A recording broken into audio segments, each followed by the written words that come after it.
Good evening, it's Mr. Zhuang speaking. Mr. Zhuang, Steve Jobs here. Ah, Mr. Jobs, so nice to hear from you. Mr. Zhuang, we have a problem. Considering our launch of our new iPhone tomorrow, yes, we had to make a late design change on the screen. And I'm concerned at given the late time, and I know it's midnight in China at the moment, I'm not so sure if you will be able to deliver for tomorrow. Ah, no problem, Mr. Jobs.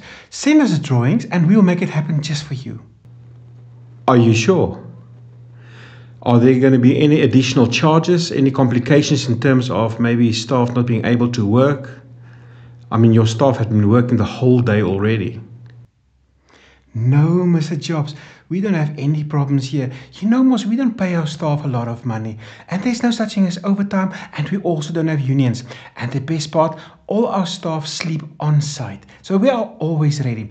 We will simply give our staff a cookie and a nice cup of tea, and they will work straight through the night to make sure we deliver first thing in the morning.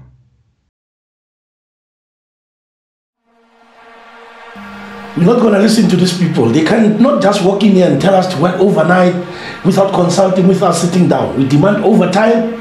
We can't work on weekends. We can't work on public holidays.